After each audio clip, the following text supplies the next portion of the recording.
Hello guys, स्वागत है आपका सिटीजन जी चैनल पर। और आज आप देखने वाले हो Tales from the Crypt season 7 का आखिरी पार्ट। इसमें आप आखिरी 4 टेल्स देखोगे और इसी के साथ हमारी ये सीरीज एंड हो जाएगी जो मैंने स्टार्ट की थी 2020 में। अगर पिछले सीजन आपने नहीं देखे तो मेक श्योर कि आप देख लो, क्योंकि ये मिस करने लायक शो नहीं है। फिलहाल अब ज्यादा देर ना करते हुए जल्दी से स्टोरी स्टार्ट करते हैं।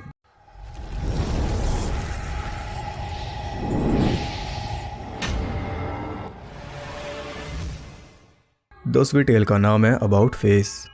ये कहानी है एक करप्ट प्रीस्ट जोनाथन की, जिसने अपनी मेड एमा के साथ अवैध संबंध बनाकर उसे प्रेग्नेंट करके छोड़ दिया था। तब एमा को संभाला था बर्था नाम की लेडी ने, और आज एमा अपने बच्चे को जन्म दे रही है। पर जन्म देते हुए उसे अपने सारे पाप याद आ रहे थे, सबसे मेन जोनाथन वाला, जिसकी सजा के तौर पर इसे मिलने वाला है ये बच्चा। इस बात का उसे यकीन है। जैसे ही उसने जन्म दिया, बच्चे को देखकर बर्था डर गई और जन्म देते ही एमा मर गई। 16 साल बाद वो बच्चा यानी कि एंजेलिका अपने फादर के पास पहुंची अपना हक मांगने, यानी कि जोनाथन के पास, जो कि अपनी वाइफ सारा के साथ रहता है। और टाउन में इसकी इमेज एकदम साफ है, जिसपे जल्दी धब्बा लगने वाला है, क्योंकि अचानक ही इसकी बेटियां प्रकट हो गई हैं, वो भी 16 साल की। सवाल तो उठेंगे, और बेटियों से मेरा मतलब है कि एंजेलिका की एक जुड़वा बहन भी है लिया, जो कि जोनाथन से नफरत करती है क्योंकि इसने उन दोनों को अबैंडन कर दिया था। और एंजेलिका ऐसा नहीं सोचती, वो समझती है कि जोनाथन अच्छा इंसान है। उसे तो पता ही नहीं था कि उसकी बेटियां भी है, वरना वो तो कब का इन्हें अपना लेता, ऐसा उसे लगता है। खैर, पहले तो वो एंजेलिका को पहचानने से भी इनकार कर रहा था, पर बाद में जब उसने बताया कि मेरी माँ यहाँ पर मेड थी, तब जाकर वो समझा। इस खुलासे से सारा हैरान नहीं बल्कि परेशान थी, क्योंकि वो भी जानती है कि जोनाथन कितना अय्याश है। उसे जोनाथन की कोई चिंता नहीं, उसे चिंता है इस सारी सुख सुविधा की जो इसकी एक गलती से छिन सकती है। फिर भी गलतियां करने से ये बाज नहीं आता।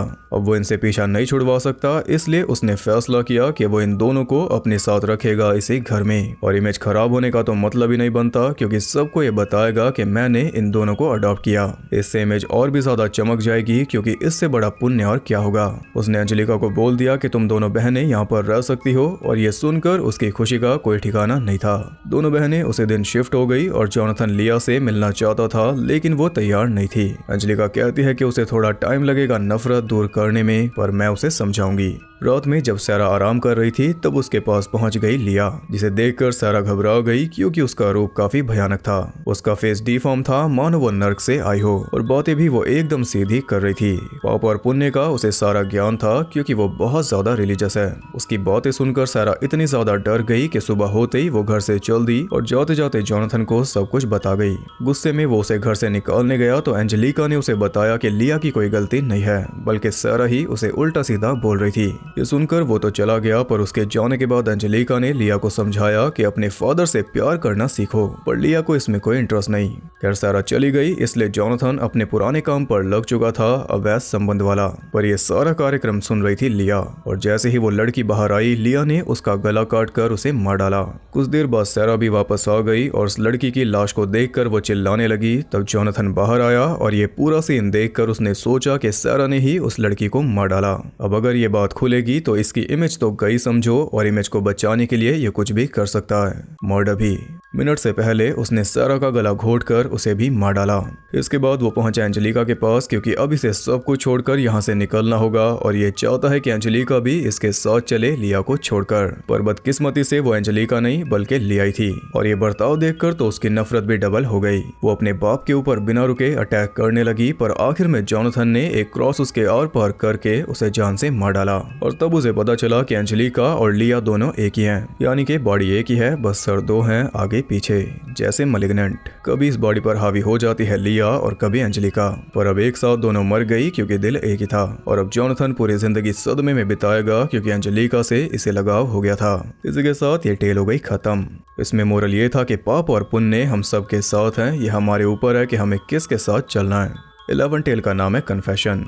कहानी शुरू होती है एक मर्डर से, जिसमें पुलिस को एक लेडी की बिना सर की लाश मिली है, और ऐसा ये तीसरा केस है इस महीने में। यानी कि शहर में एक सीरियल किलर घूम रहा है, जो अपने विक्टिम्स के सर को कलेक्ट करता है ट्रॉफीज के तौर पर। इस केस पर काम कर रहे हैं इंस्पेक्टर मिंटी और हर्बर्ट, और ये दोनों ही किसी काम के नहीं। इन्हें बिना बात के प्रमोशन मिल गया, पर शायद आज इनकी किस्मत अच्छी है, क्योंकि पास ही में एक आदमी पकड़ा गया है जो अपने हाथ धो रहा था। इनके मुताबिक इन्होंने किलर को रंगे हाथों पकड़ लिया है, हाथों से खून साफ करते हुए। वो आदमी है एक हॉरर राइटर वॉरहॉल एवंस, और अब उन दोनों ने इस केस पर लगा दिया है ऑफिसर जैक लिंच को, जो कि उन दोनों से कहीं ज्यादा माहिर है। लेकिन आजकल ये बहुत ज्यादा गुस्से में रहता है क्योंकि इसके बजाय प्रमोशन मिला उन दोनों को, जबकि काम अब भी यही कर रहा है। वो एवंस से पूछताछ करने में लग गया और पूछताछ कम, वो तो उसे किलर घोषित करने में लगा हुआ था। IMDb से उसका डेटा चेक करके जैक को पता चला कि एवंस ने टेल्स फ्रॉम द क्रिप्ट का एक एपिसोड लिखा था। और स्मार्टनेस देख रहे हो, उसी शो के एक एपिसोड में उसी शो का एक एपिसोड लिखने वाला। जवाब में एवंस कहता है कि वो काफी पहले लिखा था,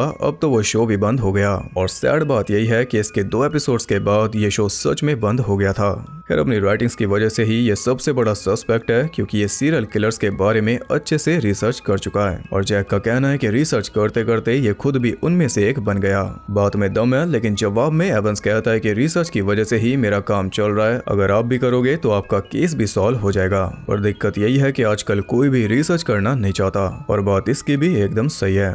ब्रेक के लिए जैक बाहर जाता है और आजकल इसके साथ हमेशा इसका बैग रहता है जिसमें कोई बड़ी सी गोल चीज है। आज एक गार्ड ने बैग खोलकर देख ही लिया तो उसमें पड़ी थी एक बॉलिंग बॉल, क्योंकि बॉलिंग करना इसे पसंद है। वो दोबारा एवंस के पास जाता है तो इस बार एवंस तैयार था क्योंकि ऐसे सीन्स वो खुद भी लिख चुका है। जैक उसे द सैटनिक स्क्रिप्चर्स नाम की एक किताब दिखाता है जो एवंस ने बाय की थी। इस पे आप नाम पढ़ सकते हो एलन कैट्स और गिल एडलर, जो कि शो के प्रोड्यूसर हैं। पर यह किताब कोई सबूत नहीं, ये बात एवंस जानता है। उल्टा इस बार वो जैक को ही शक के घेरे में ले आया क्योंकि जो कुछ ये किलर कर रहा है वो कोई ऐसा आदमी ही कर सकता है जिसकी जिंदगी भर की मेहनत बर्बाद हो गई हो, कुछ उसके हाथ में आते आते रह गया जैसे कि एक प्रमोशन। तभी वो अपना गुस्सा निकाल रहा है ये साबित करके कि उसके जैसा कोई नहीं, और उन लेडीज के सर उसे इस बात का एहसास कराते रहेंगे क्योंकि वो पकड़ा नहीं गया, यानी कि वो इन सबसे ऊपर है। और शायद वो कोई पुलिस वाला है जिसपे ये लेडीज आसानी से भरोसा कर लेती हैं। और ये बात तो पक्की है कि उसका राइट हैंड बहुत स्ट्रांग है, यानी कि वो ऐसी कोई स्पोर्ट खेलता है जैसे कि बॉलिंग।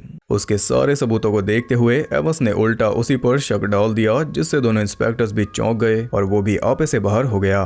तब एवंस एक कॉल करने जाता है और कॉल उसने की अपनी वाइफ को। उसने बोला कि अपनी मॉम के घर चली जाओ और अलमारी में मेरा काला बैग रखा है, उसे रास्ते में फेंक देना। पर यह सारी बात जैक ने भी सुन ली क्योंकि वहां पर लगा हुआ था एक माइक। उसका बैग लाया गया और उसमें से निकला एक इंसानी सर। इसी के साथ एवंस किलर साबित हो गया और ये केस हुआ क्लोज। पर इसके बाद जब जैक अपने घर जाता है तो वो अपने बैग में रखी बॉल को खोलता है और उसमें से निकलता है एक लेडी का ताजा कटा हुआ सर, जिसे वो बाकी 2 सरों के साथ रख देता है अपने फ्रिज में। यानी कि एवंस सही था, असली किलर यही है।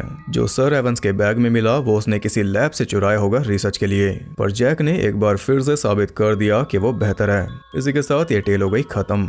इसमें मोरल ये था कि कई बार अपना मुंह बंद रखना ज्यादा बेहतर होता है, जैसे कि जैक ने रखा। अपराधी होने के बावजूद वो कुछ ना बोलकर बच गया और निर्दोष होकर भी एवंस फंस गया कुछ ज्यादा बोलकर। इसके लिए एक राइट भी है, राइट टू रिमेन साइलेंट।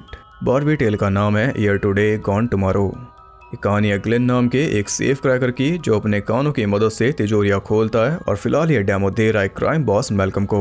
लेकिन टाइम रहते वो सेफ नहीं खोल पाया क्योंकि जब ये जेल में था तो इसकी काफी कुटाई हुई थी, जिसकी वजह से इसके कानों में दिक्कत आ गई। इसे गैम्बलिंग की भी आदत है जिसके चलते इसे मैल्कम का काफी पैसा देना है, इसलिए मैल्कम ने इसे एक काम दिया था जो ये पूरा नहीं कर पाया, इसलिए अब पैसे के बदले वो लेगा इसकी जान। वो उसे मारने ही वाला था कि तभी वहां पर आ गई उसकी वाइफ केट, जिसपे मैल्कम ने काफी पैसा खर्चा है इसे एक परफेक्ट बॉडी देने के लिए, यानी कि प्लास्टिक सर्जरी में। और कोई ना कोई सर्जरी तो इसने अपने बॉडीगार्ड हेनरी की भी कराई है, क्योंकि उसकी दोनों आंखें है ही नहीं, तब भी वो एकदम वैसे ही काम करता है जैसे कोई आंखों वाला करता।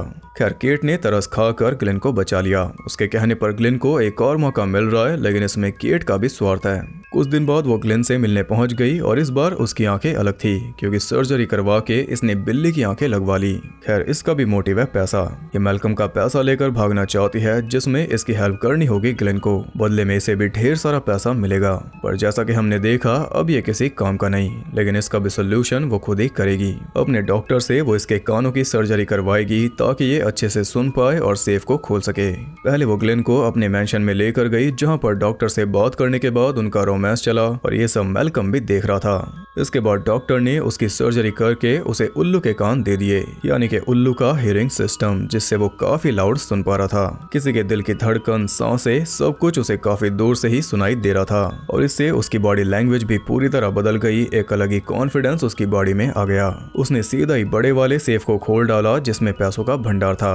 केट की इन्वेस्टमेंट काम आई ऐसा उसे लग रहा था, क्योंकि ग्लेन है तो एक अपराधी ही। वो केट को पैसा क्यों देगा जब वो सारा पैसा उसका हो सकता है। उसने केट को गोली मार दी और केट के मुंह से निकल रहे थे बालों के गुच्छे, जो काफी स्ट्रेंज है। खैर सारा पैसा लेकर वो जा ही रहा था कि तभी पीछे से आ गई केट, क्योंकि बिल्ली की आंखों के साथ इसे मिली हैं बिल्ली की 9 लाइफ्स, जिसमें से एक ग्लेन ने खत्म कर दी।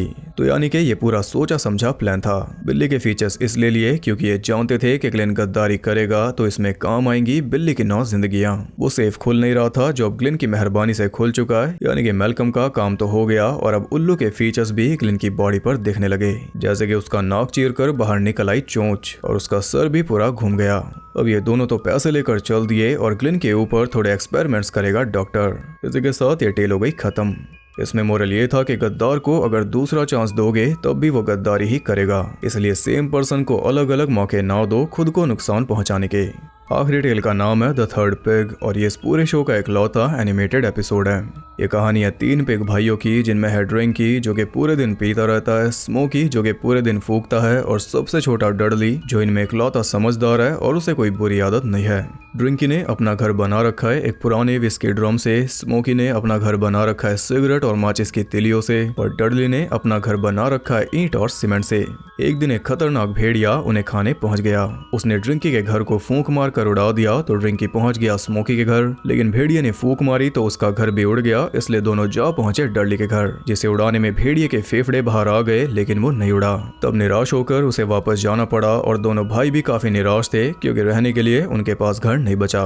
तब एक अच्छे भाई की तरह डडली ने उन दोनों को ऑफर दिया अपने साथ रहने का और दोनों झट से मान गए। वो उसे अपना घर समझकर रहने लगे, इसलिए उस घर की हालत भी खस्ता हो गई। डडली सारा काम करता, उन दोनों की सेवा करता और वो दोनों ऐश करते। फिर भी डडली को कोई परेशानी नहीं थी। वो खुद को बहला लेता उन तीनों के एक साथ बिताए अच्छे पलों को याद करके, लेकिन याद उसे कुछ भी नहीं आता क्योंकि अच्छे पल कोई थे नहीं। डडली उनसे जॉब ढूंढने के लिए कहता तो दोनों को मौत आ जाती और मौत तो उनकी वैसे भी आई रही थी दोबारा। एक दिन जब डडली उनकी बियर लेने बाहर गया तो पीछे से आ गया भेड़िया और उन दोनों को पागल बनाकर वो बड़ी आसानी से घर में घुस गया। पहले उसने ड्रिंकी को मारा बड़े ब्रूटली, फिर उसके अंदरूनी अंगों को खा गया। इसके बाद वो स्मोकी को भी चबाकर वहां से चल दिया। जब डडली घर लौटा तो अपने भाइयों के चीथड़े देखकर उसकी आंखें बाहर आ गई। उसने पुलिस बुलाई तो पुलिस वाले भी भेड़िए थे जो कि उल्टा डडली को ही पकड़कर ले गए। उसे कोर्ट में पेश किया गया तो वहां पर जज भी भेड़िया था और साथ में जूरी भी। उन सब ने मिलकर डडली को ही खूनी घोषित कर दिया, इसलिए डडली पहुंच गया जेल में। वो विश कर रहा था कि उसके भाई फिर से आ जाएं और तभी वो आ गए, एटलीस्ट उनकी आत्माएं। वो डडली को जेल से निकालकर एक पुरानी लैब में ले गए जहां पर इसका काम रहेगा उस भेड़िए से बदला लेना, जिसके लिए ये बनाएगा एक ज़ॉम्बी पिग मॉन्स्टर, वो भी अपने भाइयों के बचे कुचे टुकड़ों से। सारे पीसेस को जमा करके उसने 100 सिलकर बना डाला एक भयानक सा पिगनस्टाइन, जिसे जिंदा करने में काम आई बिजली। जैसे ही वो जिंदा हुआ डडली ने उसे पूरा प्रोग्राम समझा दिया, इसलिए वो पहुंच गया सीधा भेड़िए के पास और एक ही पल में वो उसे कच्चा चबा गया। बदला तो पूरा हुआ, लेकिन अब डडली को हो रहा था पछतावा, क्योंकि एक मॉन्स्टर को खत्म करने के लिए उसने दूसरा मॉन्स्टर बना डाला। अब इसे कुछ करना होगा। जैसे ही वो मॉन्स्टर पिग वापस लौटा, डडली ने उस पे चाकू की बारिश कर दी, लेकिन कोई फायदा नहीं हुआ। तब हथियारों की एक बड़ी रेंज में से उसने उठाया केला, जिसके छिलके पर फिसलकर वो पिग जा गिरा सीधा मशीन पर और झटके लगने से वो अच्छी तरह रोस्ट हो गया। अब डडली उसके टुकड़े करने वाला था कि तभी उसके अंदर से निकल आया भेड़िया, क्योंकि झटके लगने से ये दोबारा जिंदा हो गया और इस बार वो डडली को भी खा गया। इसी के साथ ये टेल हो गई खत्म। तो इसमें मोरल ये था कि जब पूरा सिस्टम ही करप्ट हो तो आपकी कोई सुनवाई नहीं हो सकती। जब आसपास सभी भेड़िए हों तो पिग बनने से आपका काम नहीं चलेगा, आज नहीं तो कल वो आपको खा जाएंगे। तो इसी के साथ इस चैनल की सबसे फेवरेट सीरीज होती है यहीं पर खत्म। 3 सालों तक चली इस सीरीज में आपने कई सारी टेल्स देखी जिन्होंने आपको काफी कुछ सिखाया, बताया और दिखाया। कई सारे मोरल्स आपके साथ रह गए जो आपको हमेशा इस सीरीज की याद दिलाएंगे। कोई एक मोरल जो आपको आज तक याद है, अगर आप बता सको तो काफी अच्छा होगा, तभी पता चलेगा कि सच में ये सीरीज खास थी। बाकी सैड होने की जरूरत नहीं है, क्योंकि जिस कंपनी ने ये पिग वाली टेल बनाई थी, आगे जाकर उसी कंपनी ने बनाया था इसका spin off show Tales from the Crypt Keeper, जो कि एक एनिमेटेड शो है और उसे आप फैमिली के साथ भी देख सकते हो। तो नेक्स्ट हम वही स्टार्ट करेंगे जल्दी, ताकि आपकी मोरल पढ़ाई चलती रहे। बाकी इस पूरी सीरीज के लिए एक लाइक जरूर करना, और अगली सीरीज देखने के लिए चैनल को सब्सक्राइब करके बेल नोटिफिकेशन को ऑल पर सेट कर लो, ताकि जैसे ही वो सीरीज स्टार्ट हो आपके पास सबसे पहले नोटिफिकेशन आ जाए। और ज्यादा कनेक्टेड रहने के लिए आप मुझे इंस्टाग्राम पर फॉलो कर सकते हो, वहाँ आपको बहुत कुछ जानने के लिए मिल जाएगा, और साथ ही बाकी जगहों पर भी जिनके लिंक्स आपको मिल जाएंगे नीचे। तो मैं मिलूंगा आपसे अगली वीडियो में, तब तक के लिए सबको बाय।